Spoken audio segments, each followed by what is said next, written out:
الرحمن الرحيم الحمد لله الذي هدانا لهذا وما كنا لنهتدي لولا أن هدانا الله لقد جاءت رسل ربنا بالحق والصلاة والسلام على الرسول النبي الأمي سيدنا المؤيد بشيرنا المسدد نذيرنا المجدد المصطفى الأمجد والمحمود الأحمد أبي القاسم محمد وآله وعطرته وأهل بيته الطيبين الطاهرين المعصومين المظلومين المنتجبين الميامين المكرمين سيما على بقية الله في الأرضين وحجته على العالمين الإمام المنتظر والحجة الثانية شرع أجل اللهم له الفرج ولعنة الله على أعدائهم أجمعين أما بعد فقد قال الله عز وجل في كتابه المبين وفرقانه المتين وقرآنه المجيد بسم الله الرحمن الرحيم ومن آياته أن خلق لكم من أنفسكم أزواجا لتسكنوا إليها وجعل بينكم مودة ورحمة وقال سبحانه وتعالى وضرب الله مثلا للذين آمنوا امرأة فرعون إذ قالت رب ابن لي بيتا عندك في الجنة ونجني من فرعون وعمله ونجني من القوم الظالمين.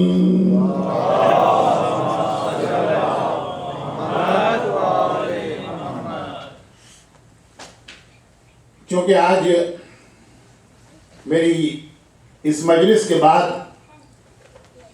سوال و جواب یعنی کوئسچن آنسر کا ایک سیشن بھی ہونے والا ہے، اس لیے گفتگو کو میں ذرا سا مختصر رکھوں گا اور آج کی تقریر ہماری کل رات جو گزر گئی اسی کی تقریر کا پارٹ 2 ہے، اور میں نے انتظامیہ سے خواہش بھی ظاہر کی تھی کہ آج کی یہ تقریر بھی باقاعدہ ایک بھرپور مجلس کے انداز سے ہونی چاہیے جس کے اندر آخر میں ماتم بھی ہو. یہ تو ایک دن ہے خالی،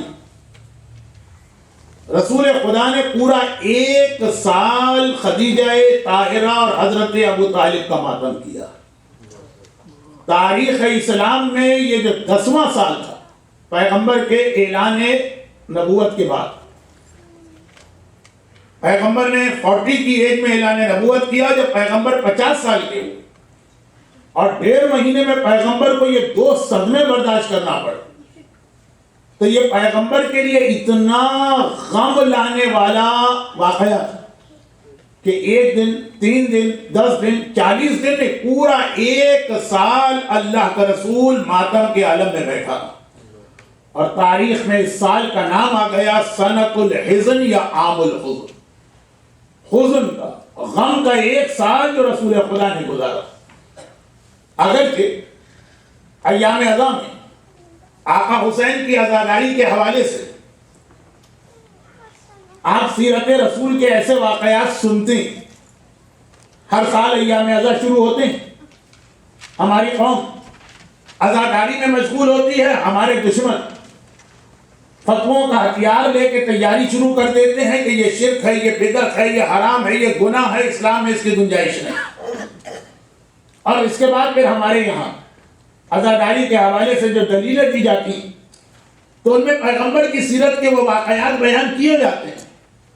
آغاز پیغمبر سے ہوتا کہ رسول خدا نے کس طرح سے غم بھی منایا ہے، ماتم بھی کیا ہے، آنسو بھی بہائے، اور دوسروں کو بھی اس کا حکم دیا.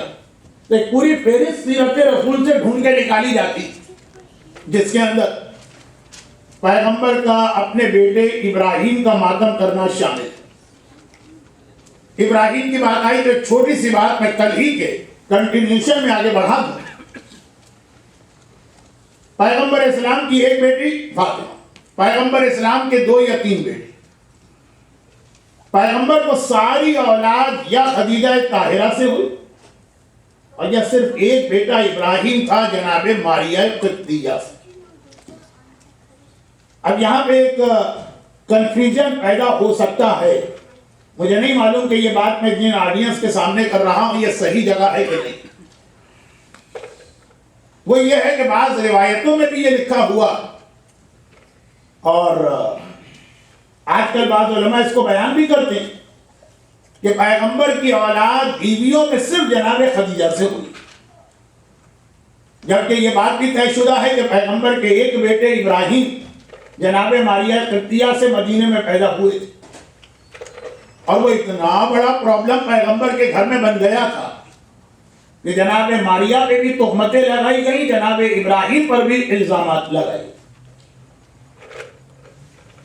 تو پھر یہ جملہ کہ پیغمبر کو ساری اولادیں صرف جناب خدیجہ سے ملی، جناب ماریہ کے اسٹیٹس کے بارے میں اختلاف، کیونکہ 50-50 روایتیں ہیں، اس لیے بعض علماء ڈیٹیل میں گئے بغیر شارٹ میں صرف جناب خدیجہ کا ذکر کرتے ہیں. نو ڈاؤٹ جناب ماریہ جب مدینے میں بھیجی گئی تھی، مصر کے بادشاہ کا گفٹ تھا رسول اللہ کے لیے، تو کنیز کے طور پہ بھیجی گئی تھی. اب 50% روایتوں میں ہے کہ وہ کنیز ہی رہی، اور 50% میں یہ ہے کہ پیغمبر نے ان کو آزاد کر کے ان سے نکاح کر کے اپنی ازواج میں ان کو شامل کیا. تو جناب ماریہ بیوی تھی کہ کنیز، اس وجہ سے بعض علماء اس ڈیٹیل میں گئے بغیر مختصراً یہ جملہ کہتے ہیں کہ وائفز میں یا ازواج میں یا بیویوں میں پیغمبر کی اولاد صرف جناب خدیجہ سے ہوئی. لیکن جناب ابراہیم کے پیغمبر کا بیٹا ہونے کو سب نے مانا.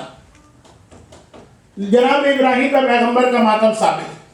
جناب جعفر طیار جنگ موتا میں شہید ہوئے، کہاں موتا کہاں مدینہ.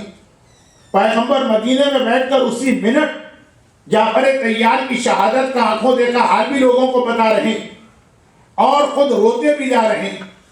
جناب حمزہ کا ماتم تو ہر ایک کو معلوم ہے. پیغمبر کا اپنی ماں جناب آمینہ کی قبر پہ جا کے رونا ہر ایک کو معلوم. لیکن تاریخ میں جو پیغمبر کا پہلا ماتم لکھا ہوا وہ حضرت ابو طالب اور جناب خدیجہ کے حوالے سے ہے، اور پورا 1 سال پیغمبر نے ماتم کیا. تو کیا ہم 1 رات 2 راتیں اور 1 دن بھی غم کی اس کیفیت کو برقرار نہیں رکھ سکتے؟ نہیں. جناب خدیجہ طاہرہ جتنا رسول خدا کے اوپر حق بنتا ہے اس سے زیادہ ہم پر احسان ہے. تو آج کی مجلس بھی جناب خدیجہ ہی کے حوالے سے ہو. جناب خدیجہ کی سیرت میں 4 چھوٹی چھوٹی باتیں مجھے الگ سے بیان کرنا تھی، الگ ایک ساتھ میں. چوتھی بات کل کی مجلس میں آئے گی، وہ صرف ایک چھوٹا سا فقہی مسئلہ.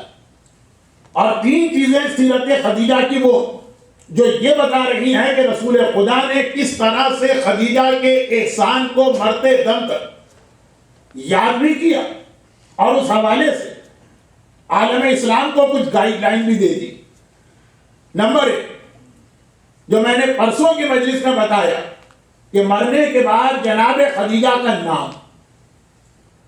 اب یہ بات بہت پھیل جائے گی، میں اس کو شارٹ کر رہا ہوں.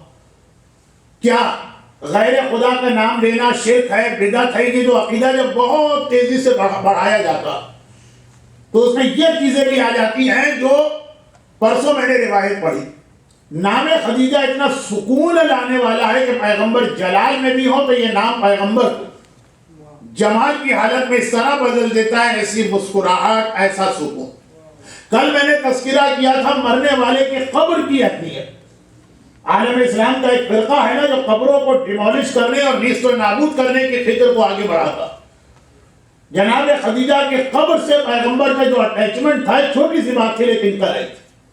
آج جس حوالے سے میں بات کر رہا ہوں اس کو اگر آپ بہت زیادہ انلارج کریں گے تو اس کے اندر ہماری عزاداری کی بہت ساری وہ چیزیں آ جائیں گی جس پر آج خود ہمارے درمیان سے کچھ لوگوں کو آبجیکشن ہو رہے ہیں. عالم کا مذاق اڑاتے میں نے خود اپنے نوجوانوں کو سنا.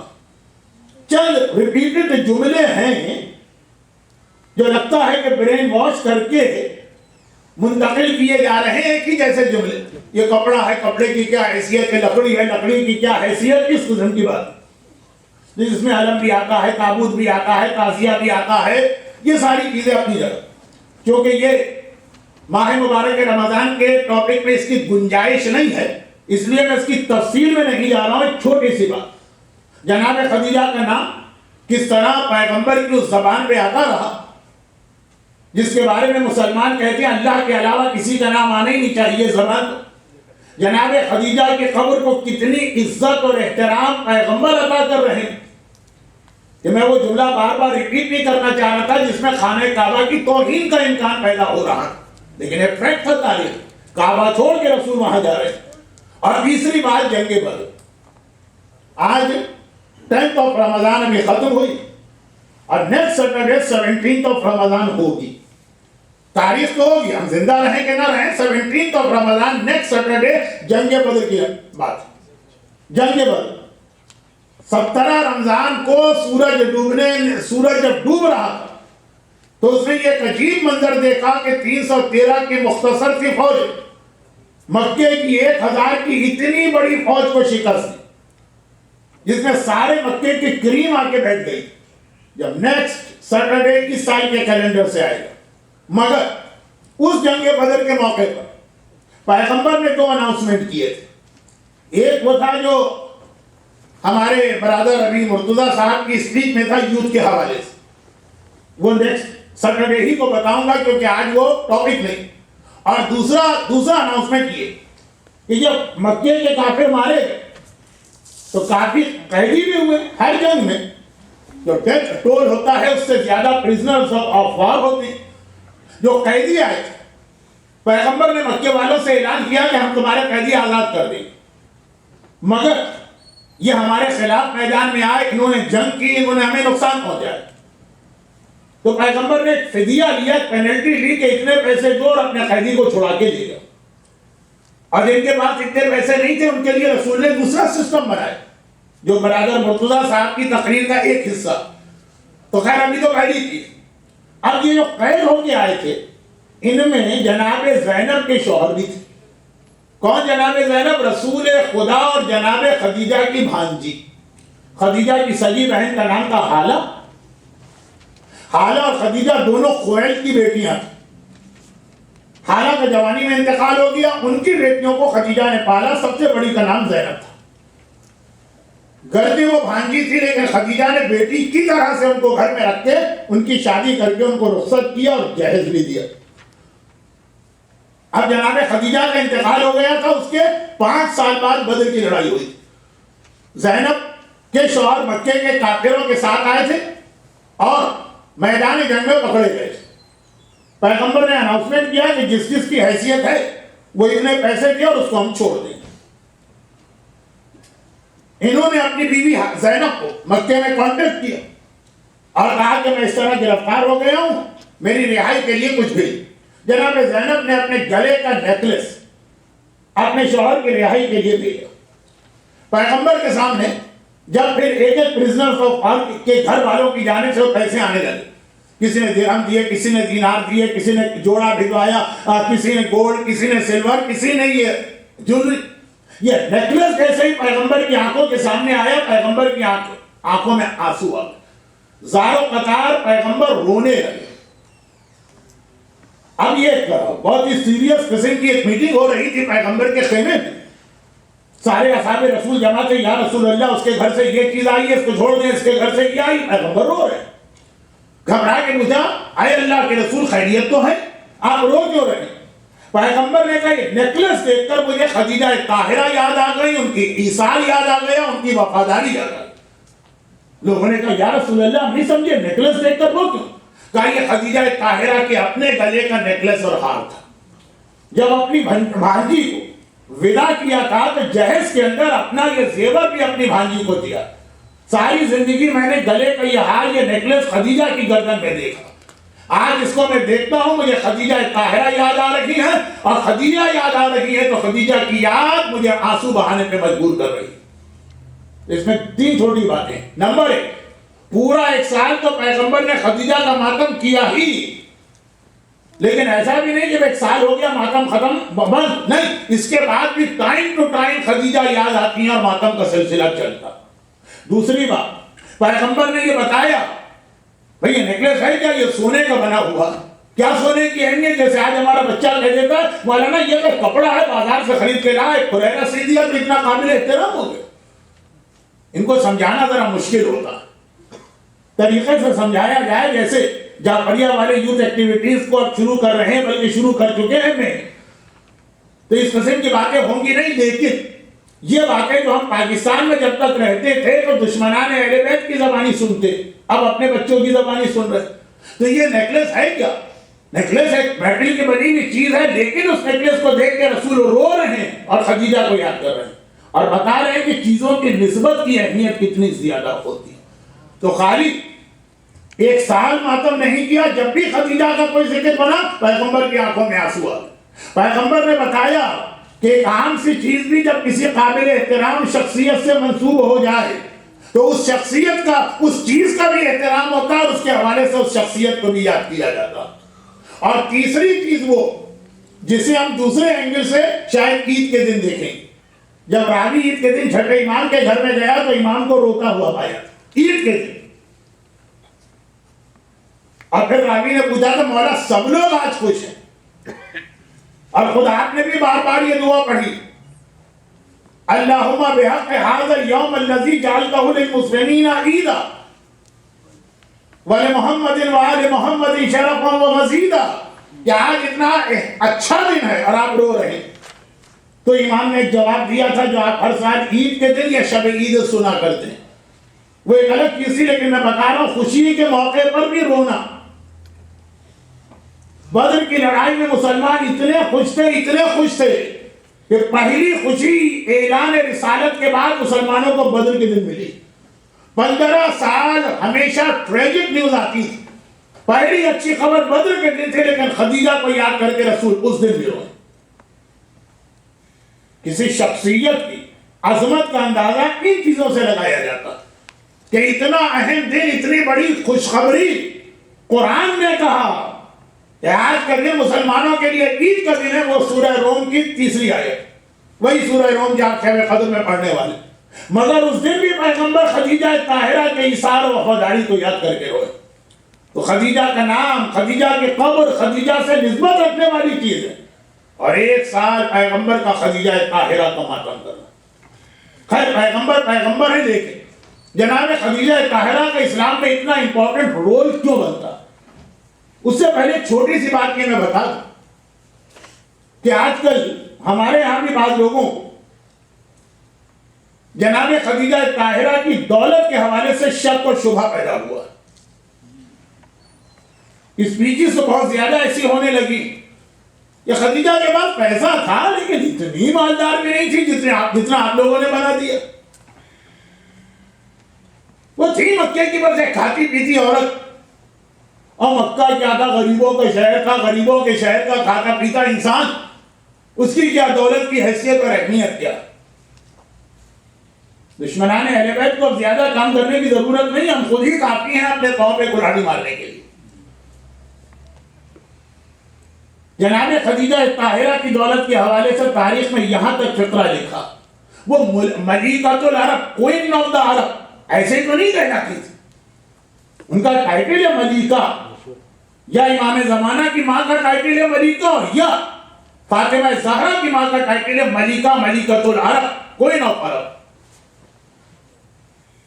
اور اتنی دولت تھی ان کے پاس کہ 70,000 اونٹ، اس کے اوپر ان کی دولت، ان کا سامان تجارت تقریباً ہر وقت مختلف کاروان کی شکل کے اندر چلتا رہتا تھا. مکہ درمیان میں ہے، مکے کے ساؤتھ میں یمن ہے، مکے کے نارتھ میں شام. مکہ یمن اور شام کو ملانے والے شہر کا نام. یمن مینز پورا ایشیا، یہاں تک کہ چین اور جاپان تک کی جتنی تجارت ہے یمن تک آتی سمندر کے راستے. اور شام کا مطلب ہے آگے کا پورا یورپ. یورپ کا سارا سامان تجارت شام آتا ہے. فار ایسٹ اور مڈل ایسٹ اور انڈیا اور پاکستان کا سارا سامان تجارت یمن آتا ہے. یمن سے یہ بائی روڈ شام جاتا ہے، شام کا سامان بائی روڈ یمن آگے پھر کارگو شپ میں آگے جاتا، اور مکہ اس کے بالکل بیچ میں موجود. تو جناب خدیجہ کے آدھے قافلے ادھر جاتے تھے، آدھے قافلے ادھر جاتے. اِلَىٰ رَحْلَةَ الشِّتَاءِ وَالصَّيْفِ، یاد کرو تم اپنے سردی اور گرمی کے کاروانز کو، جو قرآن لے علاق قریش کے سورج. جناب خدیجہ طاہرہ کے 70,000 اونٹ. اب ایک صاحب کہنے لگے کہ مولانا 70,000 اونٹ، اگر باندھے جائیں گے تو مکے میں تو اتنی جگہ بھی نہیں کہ وہاں 70,000 اونٹ آ جائے. یہ کس نے کہا کہ سارے اونٹ مکے میں رہتے؟ ہر وقت کے ٹرانسپورٹیشن میں کوئی قافلہ شام گیا ہوا ہے, کوئی قافلہ یمن گیا ہوا ہے, کچھ اونٹ جو ہے مکے کے باہر اس کے ڈپو ہوتے ہیں, جیسے بس ڈپو وہاں رکھے ہوئے ہیں, کوئی حبشہ کی جانب گئے ہوئے. اعتراض کرنے پہ آدمی آ جائے تو قدم قدم پہ اعتراض کر سکتا. لیکن خیر جناب خدیجہ کی اتنی دولت آئی کہاں سے؟ مکے کا ایک گھر ایسا نہیں تھا جس پہ جناب خدیجہ نے احسان نہ کیا. تھوڑی سی ڈرائی ہسٹری ہے لیکن سال میں ایک ہی رات تو آتی ہے جناب خدیجہ. جناب خدیجہ کا تعلق حضرت ابراہیم کی اولاد سے. جب جناب ہاجرہ اپنے بیٹے اسماعیل کو لے کر مکے میں بیٹھی تو ڈیزرٹ زم پانی جاری ہو گئے. پانی کو جب دیکھا تو عرب کے ڈیزرٹ میں پانی بہت اہمیت رکھتا. ہر وقت وہاں پہ قبیلے ادھر سے ادھر موو ہوتے رہتے ہیں پانی کی تلاش. جب پانی نظر آئے یہاں پہ جو قبیلے گزر رہے تھے, جو قافلے رک گئے, جناب ہاجرہ سے کہا یہ پانی ہے کہ آپ ہم کو یہاں رہنے کی اجازت دیں.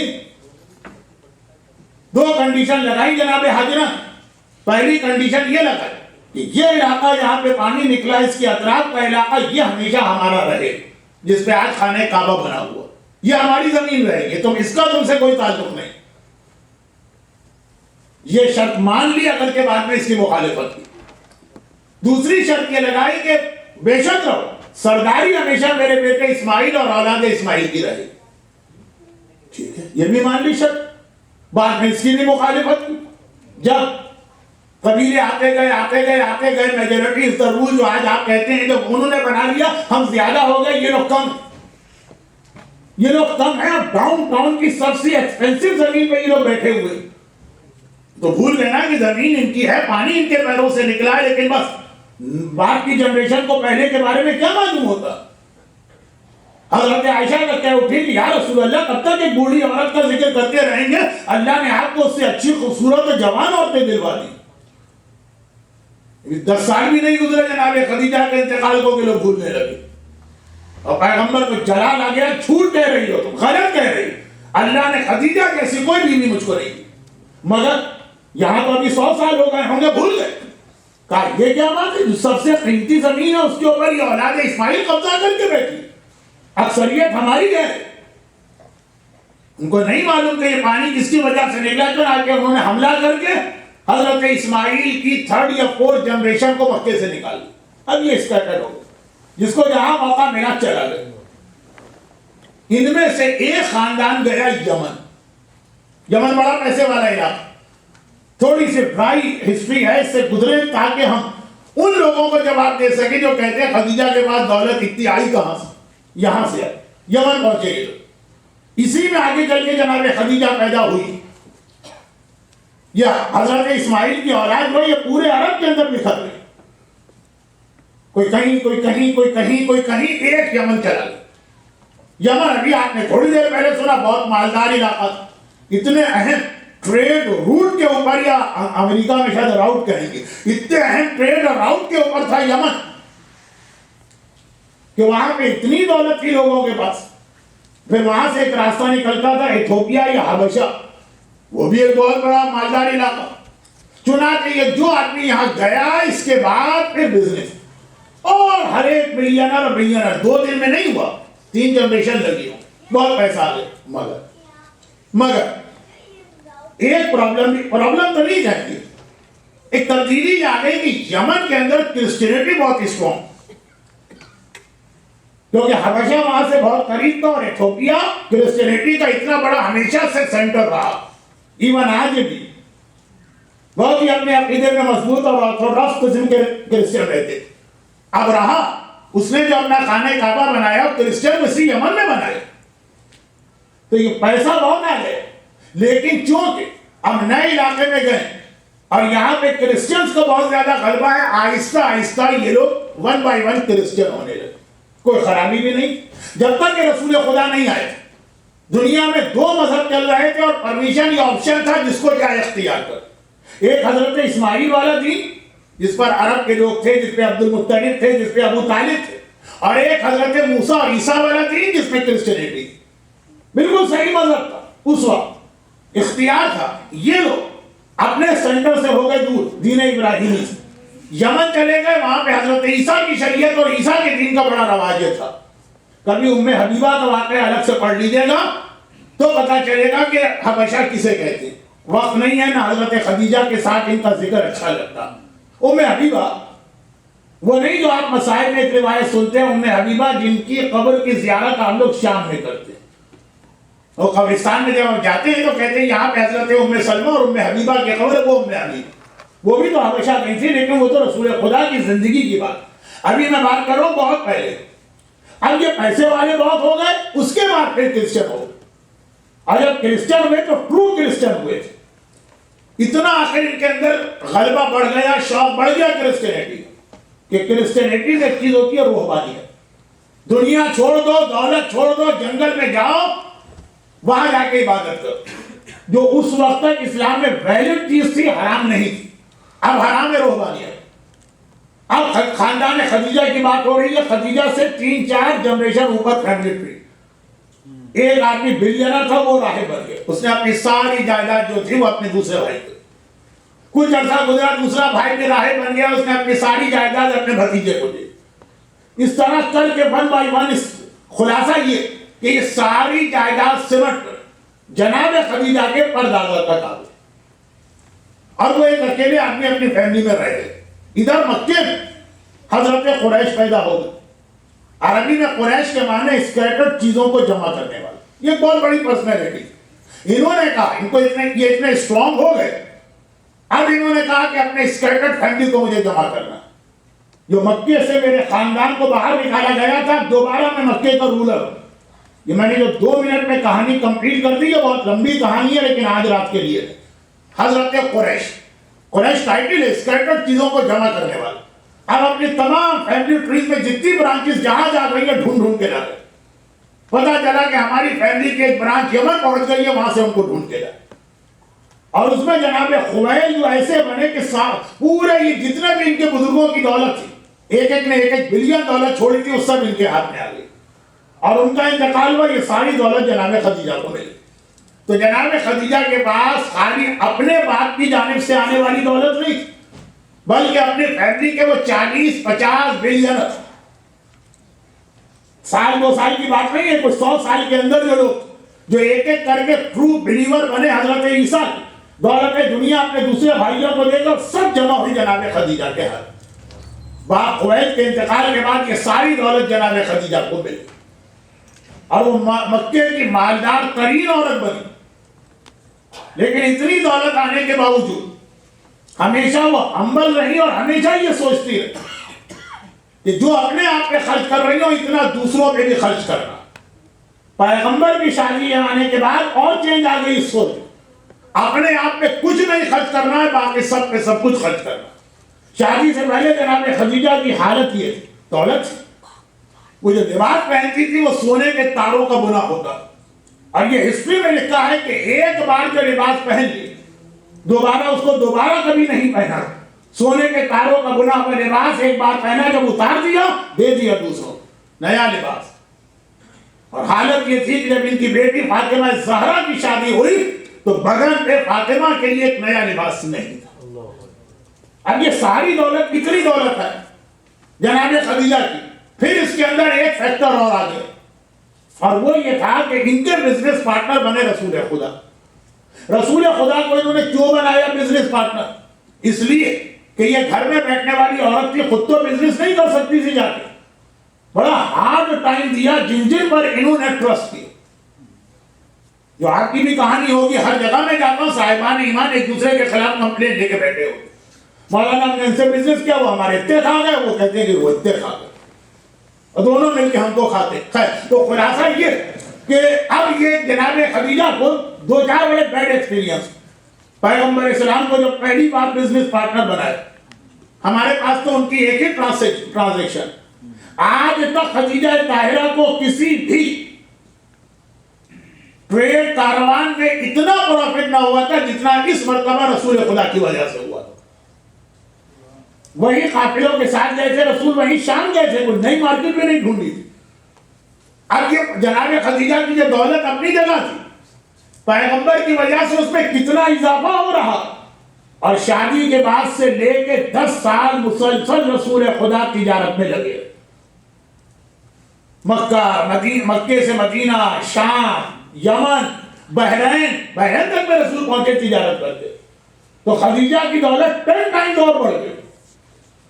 پھر جب جناب خدیجہ کا انتقال ہوا، بلکہ تاریخ میں یہ کہ جب جناب فاطمہ کی شادی ہوئی تو خدیجہ کی ایک مکے کی سہیلی جو اسلام لا چکی تھی، مدینے آئی تھی، پیغمبر کے پاس آئی تھی اور کہا تھا کہ یا رسول اللہ، ایک بہت ہی سمپل مگر نیا، یا الٹا کر دو جملہ، نیا لیکن بہت ہی سمپل سونے کے تار والے ایک جوڑا لے کر آئے، اور کہا کہ خدیجہ طاہرہ نے اپنے آخری وقت یہ جوڑا مجھے دیا تھا، اور کہا تھا میری بڑی تمنا کہ میری بیٹی فاطمہ کی شادی ہو تو ایٹ لیسٹ کم از کم اس رات کو اس کے بدن میں ایک نیا لباس، ماں جیسا تو نہیں سونے کے تار والا، ایک عام سا سمپل، لیکن اگر یہ فاطمہ کے پاس رہا نا تو شادی سے پہلے ہی وہ راہ خدا میں دے دیں گی، تم کو میں یہ امانت کے طور پہ رکھوا رہی ہوں، جس رات کو میری بیٹی رخصت ہو اس رات کو جا کے یہ لباس اس کو دینا اور میرے شوہر کو دینا۔ اتنی لکھپتی کروڑپتی کا لفظ بھی چھوٹا پڑ رہا ہے، ایک لباس ایک مسئلہ بن رہا تھا، خاص اپنی کسی اور سہیلی یا دوست کے پاس رکھوایا گیا، کہا کہ اب یہ ساری چیزیں ظاہری اعتبار سے رسول کے علم غیب کو نہیں لائی، یہ سیکرٹ رکھنا اور اس کو اس وقت ڈسکلوز کرنا جس وقت میری بیٹی رخصت ہو رہی۔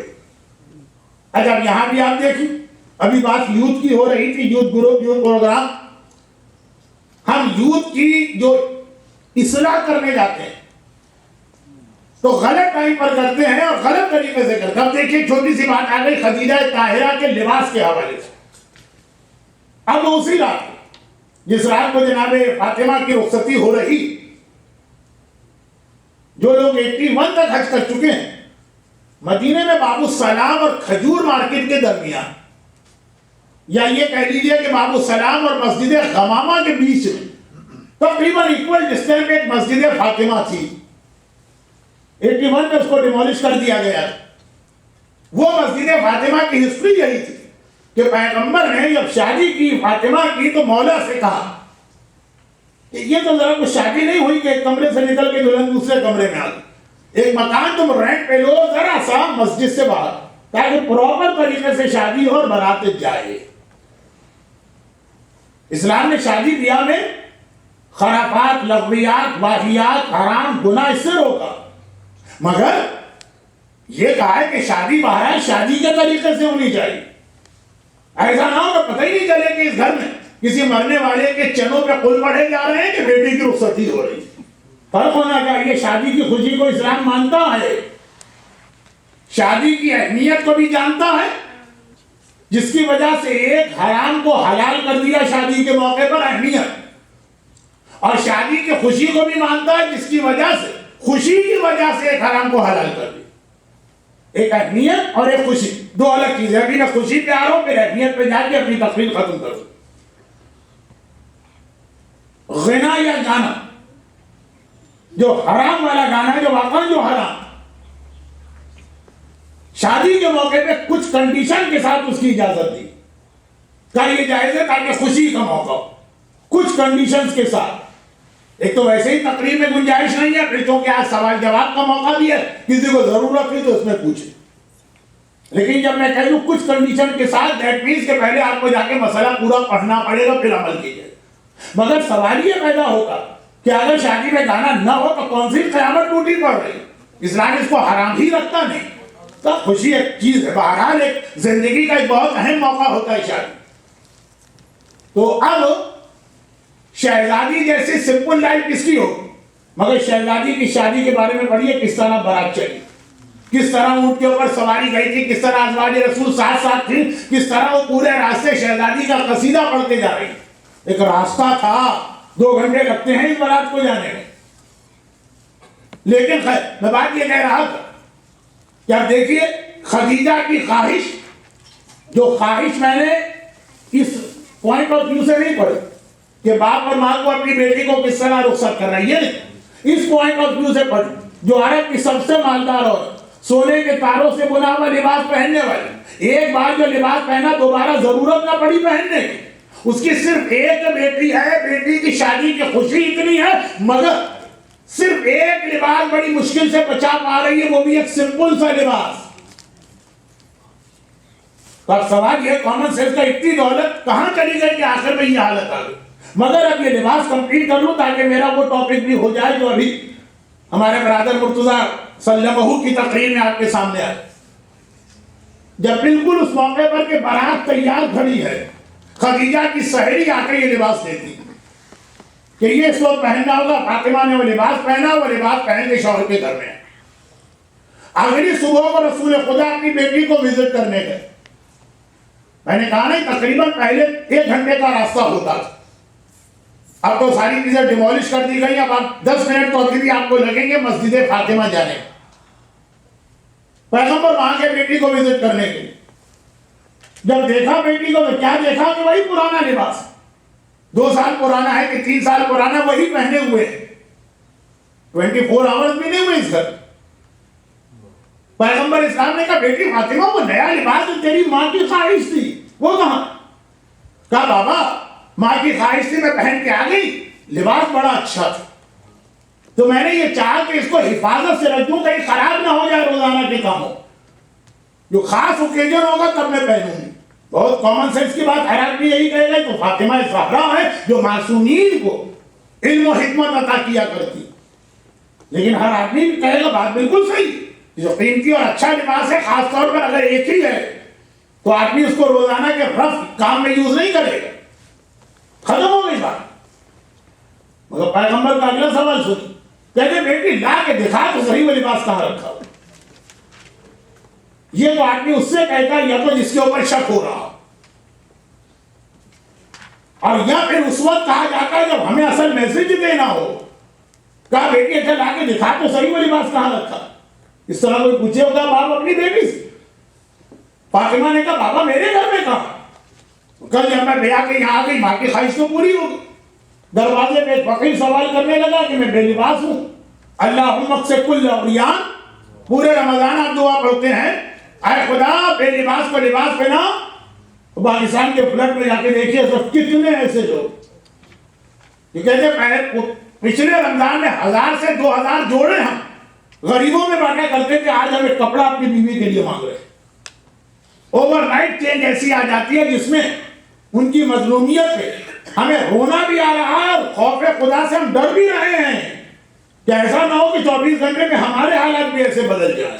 لیکن یہ آج کا موضوع نہیں، آج خدیجہ طاہرہ کہا بابا میں آ گئی، فقیر نے دروازے پہ سوال کیا میں بے لباس کو لباس چاہیے۔ میں نے سوچا آج میری شادی شدہ زندگی شروع ہو رہی ہے، اللہ کے نام پہ ایک سواری خالی آ کر نہ جائے، میں نے لباس دے دی۔ لیکن اب رسول کا سوال سنیے تب آپ کی سمجھ میں آئے گا کہ ہمارے یوتھ کہتے ہیں مولانا ہم داڑھی کیوں رکھیں، نہیں یوتھ تو نہیں تو بڈھے بھی کہتے ہیں، ہماری عورتیں کہتی ہیں کہ مولانا ہم اسکارف کیوں پہنے، ہمارے نوجوان کہتے ہیں ہم سونا کیوں نہ پہنے، اور ذرا سا ماڈرن لوگ ہوتے ہیں ہم شراب کیوں چھوڑ دیں، ہم ڈسکو میں کیوں نہ جائیں، کیا فائدہ ہم کو مل جائے گا میوزک نہ سننے سے۔ دیکھیے خدیجہ طاہرہ کے جوڑے نے ہم کو کہاں تک پہنچا دی، کہا بابا جب فقیر نے مانگا میں نے دے دیا، پیغمبر کا سوال سنی کہ بیٹی ٹھیک ہے صحیح کیا دے دیا، تو وہ جو لباس دوسرا تھا جو اپنے ساتھ لے کے آئی تھی پرانا استعمال کیا وہ دے دیتی۔ کہا کہ فاطمہ کا جواب سنی، کہا میں نے سوچا کہ آپ نے بار بار کہا اور قرآن نے جو تم یہاں راہ خدا میں دو گے آخرت میں وہی چیز تمہیں واپس ملے گی۔ میں نے سوچا اگر میں نے پرانا لباس راہ خدا میں دیا تو قیامت میں وہی لباس مجھے ملے گا، اور یہاں میں نے نیا لباس دیا تو قیامت میں وہ ملے گا۔ یہاں تو میں گھر میں بیٹھی ہوں 4 آدمیوں کے سامنے ہوں، میدان قیامت میں اولین و آخرین کی عورتوں کے سامنے میں آؤں گی۔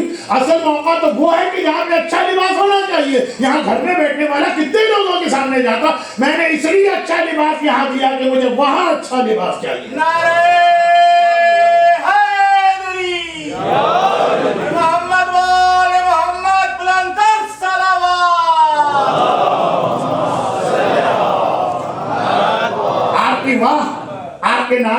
کاکی صاحب کا نعرہ لگوانا، اس نے بتایا کہ بھائی میں یہاں پہ بھی بات ختم کر دوں تو میسج پورا پہنچ گیا، لیکن پھر ذرا سی اس کے اندر ایک بات کو اور اضافہ کروں. یہ اس لیے کہ واقعہ ہمارے اور آپ کے گھروں کے لیے بہت اہم پریکٹیکل پیغام لے کے آ رہا ہے، وہ لائے گا اس کے بعد والے جملے. لیکن ابھی یہاں پہ رکیے، اور سیدھی سادھی سمپل سی بات پیغمبر نے بتا دیا، جو تم یہاں خدا کے لیے قربانی دو گے اس کا صلہ وہاں ملنے والا. کچھ وہاں کے لیے بھی تو انتظام کرو نا. یہ داڑھی ہو کے حجاب ہو کے نماز ہو کے حقوق الناس کی ادائیگی ہو کہ شراب چھوڑنا ہو کہ ڈسکو چھوڑنا ہو، یہ سب وہاں ملنے والا ہے. یہاں 60 سال کی زندگی کا فائدہ چاہیے، یہ وہاں جو انڈیفینٹ پیریڈ ہے ہم فیہا خالدون، لاکھوں اور کروڑوں سال کا فائدہ چاہیے. اسی کو ہم کہتے ہیں گھاٹے کا سودا. آدمی کہے کہ ابھی 50 سال کے فائدے کے لیے میں 1 لاکھ سال کا نقصان کروں گا، اس کو کہتے ہیں خسارہ. ان الانسان لفی خسر، انسان یہی گھاٹے کا سودا کر رہا. کہا جاتا ہے مسلمان بزنس مین اور ہندو بزنس مین میں فرق یہی ہوتا ہے. مسلمان ایک ہاتھ میں سب کچھ کھینچ لینا چاہتا ہے، جتنا پروفٹ کھینچنا ہے پہلی دفعہ ملے گی، اور وہ چاہتا ہے کہ ہمیشہ ملتا رہے، چھوڑا لو تو ہمیشہ ملے گی. اللہ سے بزنس میں بھی سوچئے کہ جو یہاں پہ آپ اللہ کے لیے چھوڑ رہے ہیں اس سے بہتر اللہ مانے گا. یہ جملہ اور روایتوں میں بھی. ایک راوی نے ایک سوال کیا، دیکھیے ہر موقع پہ امام الگ جواب دیتے تھے، سوال کرنے والے کا مینٹل لیول دیکھتے ہیں، حالات دیکھتے ہیں. ایک بار یہ بھی سوال بہت مشہور روایت، مولا ہم سونا کیوں نہ چھوڑ پہنے، گولڈ پہننے کا دل چاہتا. امام نے کہا جو یہاں سونا پہنے گا وہ جنت میں سونے سے محروم رہے گا، جو یہاں اپنے آپ کو سونے سے بچائے گا اس کو جنت میں سونا ملے. وہی بات، یہ جو قربانیاں تم اللہ کے لیے دے رہے، چاہے اتنا سمپل سا جواب ہو چاہے شہزادی کا، لیکن اب سنیے اس میں بہت اہم پریکٹیکل پیغام آ رہا. آج عجیب باپ اور بیٹی کی جو گفتگو ہو رہی ہے، بڑے عجیب ڈائلاگ چل رہے ہیں. اگلا سوال سنیے. کہا بیٹی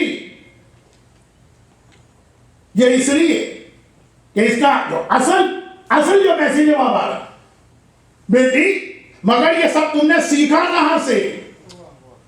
کہاں سے سیکھا؟ شہزادی عالمہ غیر معلمہ جس کی بیٹی عالمہ غیر معلمہ. چھٹا امام کا جب کوئی مسئلہ پیش آتا ہے اپنی دادی فاطمہ کی کتاب منگوا کے اس میں سے پڑھ کے سناتا. اس سے یہ سوال رسول کر کیوں رہے ہیں؟ کیا رسول کو نہیں پتا کہ وہ فاطمہ ہے؟ کہ حدیث قصہ میں نبوت کا تعارف بھی اس کے ذریعے ہوتا ہے، امامت کا تعارف بھی اس کے ذریعے ہوتا ہے. ہمارے اور آپ کے گھر کے لیے کر رہے سوال. کہا بابا میری ماں نے ایک دن بتایا تھا، ابھی آئیے پرسوں کی مجلس، یا شاید یہ کل ہی میں نے پڑھا، میری ماں نے بتایا تھا کہ جب آپ نے مکے کے فقراء کی مدد کی تو آخر میں جب کچھ نہ رہا اور ایک نے آ کے مانگا تو آپ نے اپنے بدن کا لباس اتار کے اس کو دیا اور بوری پہنی. اور میری ماں نے آپ سے یہی پوچھا تھا جو اس وقت آپ مجھ سے پوچھ رہے ہیں. خدیجہ طاہرہ نے یہی پوچھا تھا جو کل وقت کی کمی کی وجہ سے رہ گئے کہ یا رسول اللہ اگر اس کو لباس دینا ہی تھا تو جو بوری آپ پہن کے آ گئی ہے اس کو بنا دیتے. جب آپ پہن سکتے ہیں تو وہ تو غریب کیوں نہیں پہن سکتا؟ یہی جواب پیغمبر نے خدیجہ کو دیا تھا. اے خدیجہ مجھے قیامت میں چاہیے تھا، اگر بوری چاہیے ہوتی تو بوری دے کے آتا، اور بہترین لباس قیامت میں چاہیے تھا تو اس لیے بہترین لباس دے کے آیا.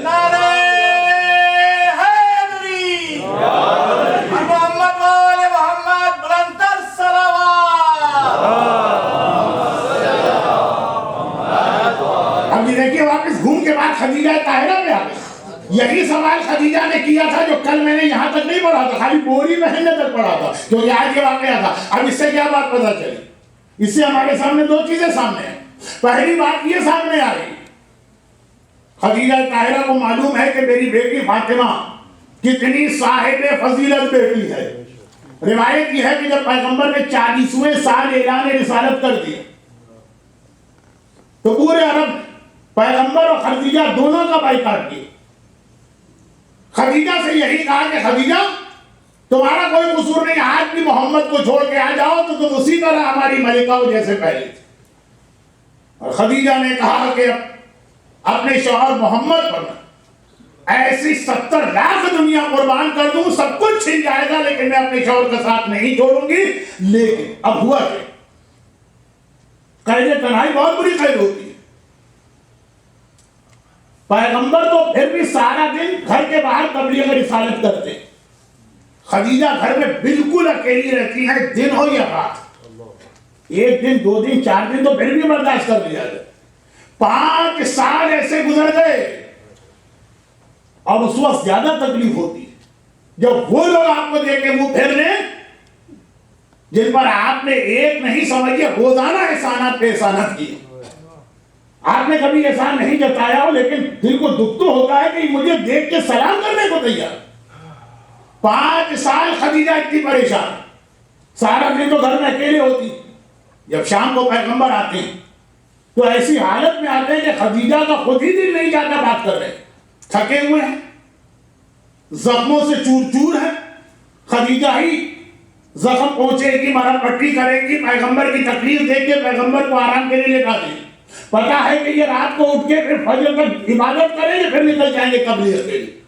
ہمارے اور آپ پر نماز شب سنت ہے، رسول خدا پہ نماز شب واجب تھی، وہاں ہم پر 5 ہے، ان پہ 6 نمازیں، تو خدیجہ طاہرہ دن اور رات اب وہ صبر کر رہی ہیں، لیکن جو مصیبت ہوتی ہے اس کے آثار نظر آتے ہیں، پیغمبر روزانہ رات کو دیکھتے ہیں۔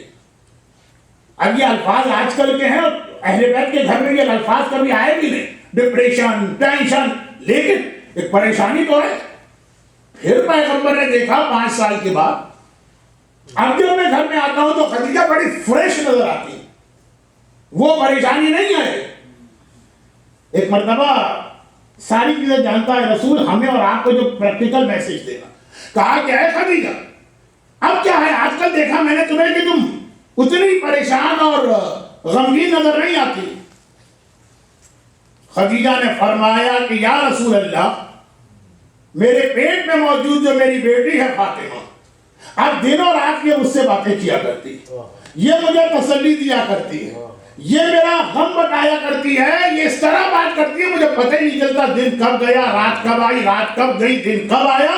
شہزادی کے 9 نام ہیں، فاطمہ نام ہے، بطول نام ہے، زہرا نام ہے، رازیہ نام ہے، مرضیہ نام ہے، مبارکہ نام ہے، ام ابیہا نام ہے، ان میں ایک نام صدیقہ ایک نام ہے، اور ایک نام ہے محدثہ، بات کرنے والی۔ امام نے کہا اس کی 2 وجوہات، جب ماں کے شکم میں تھی تو اپنی ماں سے بات چیت کیا کرتی، اور جب اس دنیا میں آئی تو ملائکہ آسمانی سے باتیں کیا کرتی۔ محدثہ جو ماں کے پیٹ میں بیٹھ کے ماں سے گفتگو کر کے تسلی دیتی ہے، دلاسا دیتی، تو یہ خدیجہ طاہرہ رسول کو بتا رہی، یعنی خدیجہ کو خود معلوم ہے میری بیٹی کون، کتنی صاحب فضیلت، پھر بھی بٹھا کے سیرت نبی کے واقعات سنا رہی۔ جملہ یاد کیجئے ذرا، تھوڑی کافی دیر پہلے میں نے کہا، فاطمہ نے کہا بابا میری ماں نے مجھے بتایا کہ جب آپ غربائے مکہ کی مدد کر کے آئے تو اپنا لباس دے کر آئے، ماں نے بتایا۔ اس کا مطلب یہ ہے کہ فاطمہ جیسی صاحب فضیلت بیٹی کیوں نہ ہو، باپ اور ماں کی ایک ذمہ داری ہوتی ہے مسلسل اسے دین کے احکام اور پیغام پہنچائے، یہ ایک ڈیوٹی قرار پائے گی۔ ہم تو اسی میں خوش ہیں، مولانا ہم مومن ہیں تو ہمارا بیٹا بھی مومن ہوگا۔ خدیجہ طاہرہ دیکھ رہی ہے میری بیٹی مجھ سے افضل ہے، لیکن اس کے باوجود بیٹی کو بٹھا بٹھا کے بتاتی ہوں، فلاں موقع پہ تمہارے بابا نے یہ کہا، تمہارے فلاں موقع پہ تمہارے بابا نے یہ کہا۔ تو پہلی چیز ہمارے سامنے تربیت اولاد کی یہ آئی، یوتھ پہ کام کرنا ہے تو آغاز یہاں سے ہے کہ بچہ ابھی دنیا میں آیا، ہمارا بچہ اس قابل نہیں ہے کہ ماں کے پیٹ میں بات کرے، دنیا میں آیا اور وہیں سے باپ اور ماں اپنی ذمہ داری ادا کرنا شروع کریں۔ اور دوسری بات یہ ہے، ہزاروں لیکچر پر ایک ایکشن بھاری ہوتا، سارا دین آپ سکھا دیجئے لیکن خود آپ کے گھر میں دین نظر نہ آئے، بچہ آپ کی زبان پہ بھروسہ کرے گا کہ آپ کے عمل پہ بھروسہ کرے گا۔ جب بابا نے اپنا لباس اتار کر بوری پہنی تو بیٹی نے کہا بابا میں نے تو اسی کی پیروی کی ہے، جو آپ کر رہے ہیں وہ میں کر رہی ہوں۔ ہمارے گھروں کے اندر ایک ٹوٹا پھوٹا سا، ناقص سا، الحمدللہ بہت اچھا ہے ابھی، لیکن وہ کمپلیٹ اسلام نہیں ہے، اور ہم چاہیں کہ ہمارے بیٹے ہم سے بہتر بنیں، یہ ہو ہی نہیں سکتا ہے۔ بیٹے کو اپنے گھر میں پریکٹیکل ماحول بھی وہ دیجیے، بیٹی کو اپنے گھر میں عملی ماحول بھی وہ دیجیے، اور پھر ساتھ ساتھ جس موقع پر زبان سے کہنا ہو زبان سے کہیے۔ یہ ہے سنت خدیجہ کا وہ پہلو جو میری آج کی سیرت خدیجہ کی دوسری تقریر یہاں پہ اختتام پہ پہنچی، اور یہاں پہ ابھی ایک بہت اہم نقطہ رہ گیا جس سے امام زمانہ کا موضوع کنیکٹ ہوگا تب انشاءاللہ کل، یعنی ماہ مبارک رمضان کے سیکنڈ ویک کی یہ 3 تقاریر حضرت خدیجہ کے حالات پہ اس طرح ہوں گی کہ جو تیسری تقریر ہے وہیں سے براہ راست امام زمانہ کے موضوع پہ بات شروع کر کے آخر رمضان تک اس موضوع پہ رہیں گے. تو خدیجہ طاہرہ کے بعد سے اتنی دولت کہاں سے آئی یہ بھی آپ نے سنا. اور خدیجہ طاہرہ کی اتنی دولت آخر میں نتیجہ کیا نکلا کہ بوریاں پہننا پڑی اولاد و شوہر کو. وہ بھی آپ نے سنا. اور ان دونوں کو اس کے درمیان جو گیپ ہے اسے فل کر دی کہ پھر یہ دولت کہاں گئی. خدیجہ کے کون سے محل کھڑے ہو گئے, خدیجہ کی کون سی کوٹیاں کھڑی ہو گئی. یہ ساری دولت کہاں خرچ ہوئی؟ یہ ساری دولت دین خدا کے لیے خرچ ہوئی. یہ ساری دولت مدینے کے مسلمانوں کے لیے خرچ ہوئی کہ جنہوں نے خدیجہ کا کھا کر خدیجہ کی اولاد پہ کائنات کا سب سے بڑا ظلم کیا. جو خدیجہ کے دسترخوان کے بھکاری تھے انہوں نے ہی اولاد خدیجہ پہ سب سے بڑا ظلم کیا. خدیجہ طاہرہ کو اس کا بھی اتنا شکوہ نہیں, مگر یہ برداشت نہیں ہو رہا ہے کہ میرا محسن ماں کے پیٹ میں مارا جا, میرا علی اصغر اپنے بابا کی گود میں پیاسا ذبح ہو رہا. مگر آج کی رات کی وجہ سے آج کی رات کے مسائل پڑھ رہا ہوں ترتیب کے اعتبار سے, اور وہ یہ کہ آج کی رات خانہ خدیجہ میں پہلی رات ہے کہ فاطمہ کو اپنی ماں نظر نہیں آ رہی. کل تک بیمار تھی, کمزور تھی, شیب ابی طالب میں 3 سالوں کی پریشانی برداشت کیے ہوئے تھی, لیکن آنکھوں کے سامنے تھی. فاطمہ جیسی صابرہ کو خالی ماں کا وجود نظر آ رہا, اس سے اتنی ڈھارس و تسلی. آج وہی گھر ہے اور سارا گھر خالی نظر آ رہا. باپ کی اہمیت اپنی جگہ, لیکن رحمت للعالمین باپ ہی کیوں نہ ہو, ماں کا جو رول ہے, جو ماں کا اٹیچمنٹ ماں اور بیٹی کا ہوتا, تڑپتی جا رہی ہیں اور کہتی جا رہی ہیں بابا گھر کتنا خالی خالی نظر آ رہا.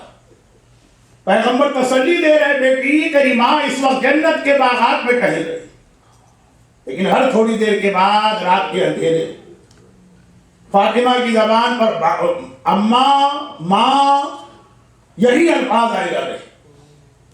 پیغمبر تسلی دیے جا رہے ہیں, لیکن ماں کی کمی, اور خاص طور پر بیٹی, اور اس عمر کی بیٹی. بس یہی شہزادی فاطمہ سے بڑے ڈرتے ڈرتے جملہ عرض کرتے ہوئے بات کو اختتام میں پہنچا. شہزادی میں آپ کے مصائب کی اہمیت کو کم نہیں کرو. بے ماں کے ہو جانے سے آپ پہ جو غم اور پریشانی پڑی ہے میں اس کو ہلکا نہیں کر رہا. اتنی بڑی پریشانی آپ پہ پڑی, لیکن بہرحال منزل مصائب کی وہ کیفیت آپ کی نہیں جو آپ کی میت پر آپ کی بیٹی زینب کی کیفیت تھی. ایک آج کی رات آئی جب فاطمہ گھر میں بے ماں کے ہوئی, اور پہلی رات, اور ایک وہ رات, یہ مکے کی بات ہے, وہ مدینے کی رات جب فاطمہ زہرا دنیا سے چلی گئی اور زینب بغیر ماں کے رہ گئی. اور بالکل وہی جملہ, فاطمہ انتظار کر رہی ہے دروازے پر, بابا جنت المالا کے قبرستان سے پلٹ کے آیا, خدیجہ کو دفن کر کے آیا, اور بیٹی نے تڑپ کے باپ کے دامن کو تھاما, بابا میری ماں کو کہاں چھوڑ کے آ گئی. اور بالکل وہی کہانی تاریخ میں دوہرائی گئی. میرا مولا فاطمہ کی میت کو لے کے گھر سے باہر چلا, اور جب فجر کی اذانیں ہو رہی تھی تب حسنین کو لے کے حجرہ فاطمہ میں واپس آ. سب سے پہلے زینب نے دوڑ کے بابا کے دامن کو تھاما. 14 سال پہلے جو جملہ فاطمہ نے کہا تھا, آج وہ جملہ زینب نے فاطمہ کی میت کے حوالے سے کہا, بابا آپ میری ماں کو کہاں دفن کر کے آ گئے. ارے بھیا حسن تو ماں کی قبر کی زیارت کر چکے, بھیا حسین تو ماں کی قبر کی زیارت کر چکے, زینب تو کتنی بدقسمت ہے کہ ماں بھی جدا ہو گئی, ماں کی قبر کی زیارت بھی نہ کر پائی. علی نے سر پہ ہاتھ رکھا, زینب بیٹی گھبرا نہیں. جہاں سے میری مجلس شروع ہوئی تھی, اسلام حقیقی کے اندر قبر کی زیارت ممانعت نہیں ہے, چاہے عورت ہی کیوں نہ ہو. کہا گھبرا نہیں, میں تجھے تیری ماں کی قبر کی زیارت کے لیے لے جاؤں گا. زینب نے خوشی کے عالم میں تڑپ کے کہا, بابا تو چادر اوڑھ کے میں چلوں؟ کہا نہیں, سنتی نہیں ہو فجر کی اذانیں بلند ہو رہی ہیں, لوگ گھروں سے نکل آئے ہیں, گلیوں میں چہل پہل شروع ہو گئی ہے. علی کی غیرت برداشت نہیں کرتی کہ اس حالت میں, بچی بہت چھوٹی ہے, 6 سال کی تھی زینب, 6 سال کی صحیح, مگر زینب کو لے کے زینب کا غیرت مند باپ اس وقت گھر سے باہر نہیں نکل سکتا، انتظار کر، رات آ جانے دے، اندھیرا چھا جائے، لوگ گھروں میں چلے جائیں۔ اب اللہ معلوم زینب نے یہ سارا دن کتنی بے چینی اور بے قراری میں گزارا۔ فاطمہ کہتی تھی ہائے میری ماں خدیجہ، زینب کہہ رہی ہے ہائے میری ماں فاطمہ۔ ادھر رات ہوئی، اندھیرا چھا گیا، بابا اب میں چلوں؟ کبھی بھی نہیں، عشاء کی اذان باقی ہے، لوگ عشاء کی نماز پڑھ کے گھروں کو جائیں گے۔ ارے عشاء کی اذان بھی ہو گئی، ایک مرتبہ لوگ گھروں کی جانب جانے لگے، بابا اب میں چلوں؟ کہا نہیں، ابھی بھی مدینے کے بازاروں میں چہل پہل ہے، اتنا ٹھہر جا، سارا مدینہ سو جائے تب علی زینب کو لے کے گھر سے باہر نکلے گا۔ آدھی رات کا وقت آیا، حجرہ فاطمہ سے ایک عجیب و قافلہ باہر نکلا، آگے آگے علی ہے، علی کے پیچھے زینب ہے، زینب کے برابر حسین ہے، زینب کے پیچھے حسن ہے۔ اس طرح امامت کے حصار میں زینب کبریٰ آگے بڑھ رہی ہے۔ چلتے چلتے وہ جگہ آ گئی جہاں قبر فاطمہ تھی۔ قبر فاطمہ پہ ایک چراغ جل رہا ہے، ہر طرف اندھیرا ہے، قبر فاطمہ روشن ہے۔ آج آپ مدینے جائیے تو آپ کو الٹا منظر نظر آئے گا، مدینے میں ہر طرف اتنی روشنی ہے کہ سوئی زمین پہ گر جائے تو آپ دیکھ کے اٹھا لیں، مگر اندھیرا اگر کہیں ہے تو قبر فاطمہ پر ہے۔ تو اس وقت پورا مدینہ اندھیرے میں ہے، ایک چراغ قبر فاطمہ پر ہے۔ حسن نے ماں کی قبر دیکھی، دوڑ کے آگے بڑھے، اماں تیرا حسن تجھے سلام کرنے آیا ہے۔ حسین نے ماں کی قبر دیکھی، حسین طرف کے آگے بڑھے، اماں اپنے حسین کا سلام لے لے۔ اب یہ چراغ جل رہا ہے۔ اچھا چراغ کیسے جلا؟ چراغ کیسے جلا؟ تاریخوں میں لکھا ہے جیسے ہی سورج ڈوب رہا تھا حسین نے کہا تھا بھیا حسن اندھیرا آ رہا ہے، اماں کی قبر پہ اندھیرا نہ رہنے پائے، چلو چل کے اماں کی قبر پہ چراغ روشن کریں۔ یہ وہ چراغ ہے جو بیٹے مغرب کے وقت جلا کے گئے ہیں، اور اسی چراغ میں حسن نے اپنے آپ کو ماں کی قبر پہ گرایا، حسین نے اپنے آپ کو گرایا۔ زینب کو بھائیوں سے زیادہ بے چین ہے، طرف کے آگے بڑھنا چاہتی ہیں۔ علی نے بازو پکڑ لیا، زینب تو نہیں جائے گی، زینب تو نہیں جائے گی۔ زینب گھبرا گئی، بابا اس وقت آپ مجھے کو لے کر آئے ہیں اور مجھے کو روک رہے ہیں، کبھی ٹھہر جا۔ آواز دی حسن بیٹا یہ چراغ گل کر دے۔ حسن نے چراغ بجھایا، کہا بیٹی اب جا۔ زینب گھبرا گئی، بابا اس وقت روکا کیوں تھا؟ کہا بے شک اندھیرا ہے، آدھی رات کا وقت ہے، سب لوگ سو چکے ہیں، مگر علی ڈرا کوئی مسافر کہیں غلطی سے یہاں سے نہ گزر جائے اور چراغ کی روشنی میں اس کی نگاہ میری زینب پر نہ پڑ جائے۔ وہ زینب جو سر سے پیر تک حجاب میں ہے، مگر علی کی غیرت برداشت نہیں کرتی کہ ماں کی قبر پر بھی زینب اس طرح پہنچی اور کوئی نامحرم دیکھے۔ آقا میں قبر خدیجہ سے قبر فاطمہ پہ آیا اور اب قبر فاطمہ سے شہر کوفہ پر جانا چاہ رہا ہوں۔ 11 ہجری میں رات کے اندھیرے میں قبرستان کے ماحول میں آپ نے زینب کا حجاب والا حجاب بھی بچا لیا۔ ذرا 50 سال بعد شہر کوفہ میں آئیے، دن کا وقت ہے، سورج نکلا ہوا ہے، نامحرموں کا مجمع ہے، آپ کی زینب کے سر پہ چادر نہیں ہے، آپ کی زینب حجاب کی حالت میں نہیں ہے، بلوائے عام میں جا رہی ہے۔ مدینے کے قبرستان میں رات کے اندھیرے میں زینب کا حجاب بچانے والے مولا روزے روشن میں زینب کی مدد کو آئیے۔ تبھی تو بعض علماء کہتے ہیں کوفے میں داخل ہوتے ہوتے ایک بار شہزادی نے فلک کے نجم کو دیکھا، آواز دی بابا یا علی مدد، اپنی زینب کی مدد کو آئیے، بلوائے عام میں داخل ہوگا۔ الا ولعنۃ اللہ علی اعدائہم اجمعین وسیعلم الذین ظلموا ای منقلب ینقلبون۔ خداوندہ فاطمہ زہرا کی ماں کی جدائی کی اس پہلی رات کا واسطہ، زینب کبریٰ کی اس غم کا واسطہ جو فاطمہ زہرا کی جدائی میں شہزادی کو برداشت کرنا پڑا، اہل بیت اطہار رسول خدا کے عام الحزن کے غم کا واسطہ، خدیجہ طاہرہ کے طفیل اور وسیلے سے جتنے مومنین اور مومنات آج کے مجلس میں آئے ہیں، خاص طور پر ان کو، ان کے گھروں کو، ان کے روزی کے ذرائع کو، ان کی اولادوں کو دنیا اور آخرت کی ہر پریشانی سے محفوظ فرما۔